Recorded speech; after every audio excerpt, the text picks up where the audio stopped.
White House says 25% tariffs are going into effect today on goods coming into the U.S. from two of the country's biggest trading partners, also the closest, Mexico and Canada. So what impact will President Trump's move have on American consumers, your wallet, where? ABC's senior White House correspondent Selena Wang joins us from Washington with those details. Good morning to you, Selena.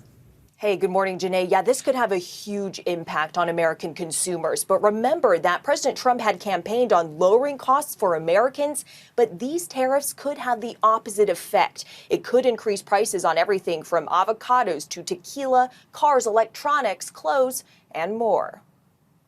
This morning, President Trump is gearing up to impose steep tariffs today on America's biggest trading partners, a move that could raise prices at the grocery store and the gas pump. There could be some temporary short-term disruption, and people will understand that. Trump campaigned on lowering prices for Americans, but admits now that his tariffs could cause disruptions. The president hitting Canada and Mexico with 25% tariffs and 10% tariffs on China, blaming those countries for illegal migrants and drugs coming into the U.S. and for America's trade deficit with these trading partners. They've treated us very unfairly. Experts say American families. And that's true. A lot of people don't really understand that. Sometimes you have to start to flex your muscle a little bit in order to even the playing field. And one of the things, well, a bunch of things has happened between us and Canada and Mexico. And so let me give y'all a little bit of a history update so that we can better understand what's going on. Number one, when Trump was in office the first time, what he did was he renegotiated the North American Free Trade Agreement while also implementing tariffs on China that the Biden administration decided to leave in. Why? Because it was completely unfair with regard to how it is that we negotiate and what we have going across the border, including migrants. But the competition is stiff for companies to then manufacture products. But at the same time, Trump was also facing headwinds against people that was in office, the other legislative branches or the other branches of government, and that they wouldn't support him. They wouldn't support him on building a wall. They wouldn't support him on his economic agenda. And so he did what he could, but now he has the support of all three branches of government, or we control all three branches of government. That's a better way to say it. And so now we understand and we recognize, although the Biden administration just decided to give away all taxpayer dollars, not only in the form of a trade deficit and hundreds of billions of dollars between both countries, but also abroad. We gave away our dollars to illegal migrants. We gave away our dollars to NATO. We gave away our dollars to the National Health or the World Health Organization. We gave our dollars away to a lot of people. And basically, we've been getting the raw end of the deal because I don't know if they just decided to sell out the United States of America or what, but we've been getting the raw end of the deal. Couple that with the fact that Mexico and Canada largely has not been controlling their borders, and they've been allowing, especially Mexico has been allowing for illegal migrants to fly in all over the world and then enter through the Mexican border. And then they thought that we was just going to take that land down, while at the same time threatening us and saying that we wouldn't be able to implement tariffs. Trump had this conversation prior to even getting into office. He warned them. Justin Trudeau actually took a trip over to Mar-a-Lago, and Trump didn't respect them whatsoever. Some other things that's interesting is that down in Mexico, what China decided to do was create a bunch of factories, and other, different countries created a bunch of factories down in Mexico in order to skirt tariffs that was happening as far as coming over here into the United States of America, right? And so what that basically did was allow for them to be able to flood the American market with products too cheap to be able to compete with, which also erodes the United States of America's economy. So they basically building factories down there in Mexico, and they use in Mexico. Mexico knows that it's happening, and they're allowing them to do it. And so they're building all of these factories. They're not necessarily manufacturing products down there, but they're building factories down there, makeshift factories, and basically warehouses, manufactured in China, assembling it mostly in Mexico, and then shipping it up through the southern border, right? So everybody is really playing us and taking advantage of us in our face. Mexican economy is absolutely in shambles.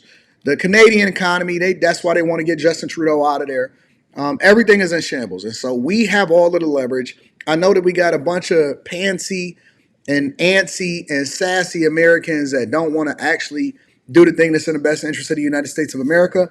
But this is the thing that Trump campaigned on. He's implementing it. We support him. And I think that it's going to be best for us long term as far as how this thing plays out. Let me take you over to Justin Trudeau's response to Trump and that he said that he was going to implement tariffs today. Check it out. As President Trump stated yesterday, he is still committed to placing tariffs on Canada starting as early as tomorrow, possibly. Now, we don't know precisely what that could look like, but I do know two things. First, if the president does choose to implement any tariffs against Canada, we're ready with a response. A purposeful, forceful, but reasonable, immediate response. That if tariffs are implemented against Canada, we will respond. We won't relent until tariffs are removed, and of course, everything is on the table. Yeah, good luck with that, big boy. So this is the Canadian news media. I know a lot of times we only get the public traditional media outlets over here in the United States of America, but I want to take you over to Canada to see what their situation is and what their sentiment is, because nobody is scared and nobody believes Justin Trudeau. Nobody is tripping about what it is that he's saying, but this is what the news media over in Canada is having a conversation about. Yeah, Rosie, I wish it was good news, but I don't know if this is a good news day. What I'm being told by sources who are aware of what was communicated to the Canadian government today from the United States, it wasn't just the tariffs, it wasn't just the ultimatum on fentanyl. There was also a warning that if Canada retaliates, the tariffs will increase. So there is a preemptive strike, or at least in terms of a message to the Canadian government, that if it retaliates with the targeted tariffs that it has been planning to, then the percentages will go up. This is something the president said. Remember when we were watching the video of him speaking in the Oval Office yesterday, he says the tariffs may go up, maybe not. He sort of floated it out there. Well, it's been communicated, I'm told, to the Canadian government that if there is a retaliation of any kind, then the U.S. will increase its trade action against this country. Now, that puts them in a very difficult position. I mean, what choice do you have but to retaliate? But you can see there the extent that the Trump administration, at least verbally, is willing to go to get whatever it is that it wants out of this. If it truly is just about fentanyl or the reshaping of North American manufacturing and trade arrangements and global trade in general, but certainly to hit your biggest customer and most reliable trading partner with a tariff like this over 19 kilograms of fentanyl as the stated reason, and threaten to go even higher should you try to defend yourself and pick up for your own economy, is the situation that we're in. The Prime Minister is going to meet with the premiers at 4 p.m. Eastern Time, as you just said. The expectation is we may hear from the Prime Minister at around 6 p.m. Eastern Time. The expectations, though, keep sliding on things. We had been hearing 2 o'clock. We'd hear from the President on what they're doing. That's now sliding until later in the day. And of course, everything we are hearing and everything that has been communicated to Canada right now is just in verbal form. And they are not going to say anything publicly and officially until they see it in written form and with the legal weight of whatever action the president is taking behind it. What is when you are faced with that kind of, I'm not even sure what to call it, I guess it's a threat.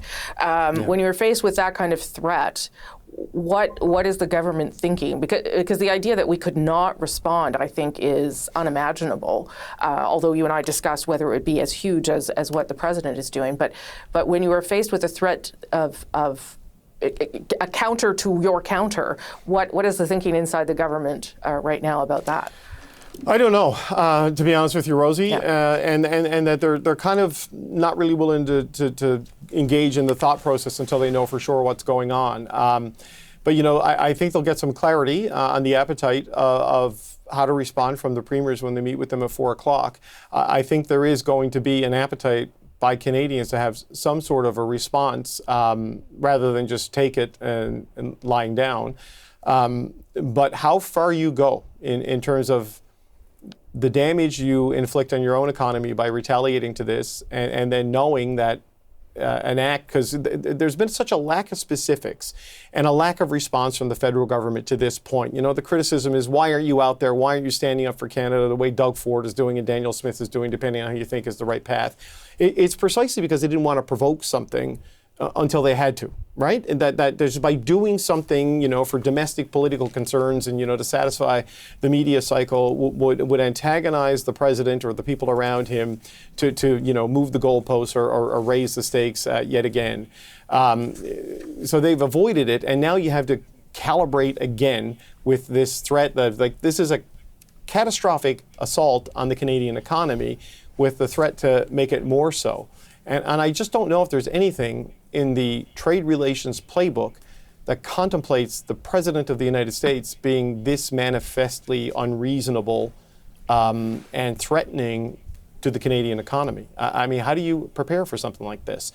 You can't prepare for it. The only thing you can do is face the inevitable and then give in and do the thing that you're supposed to do to make sure that you ultimately allow for the United States of America to have a fair deal. Or you can do what you think you want to do and then play it out and then test the waters. Anyways, let me know what y'all think inside of the chat. Make sure y'all tap into the Patreon. Link is in the description. I'll keep you guys updated on what's going on out in these streets. I love y'all. I appreciate y'all. I'm going to holler at y'all later. Peace.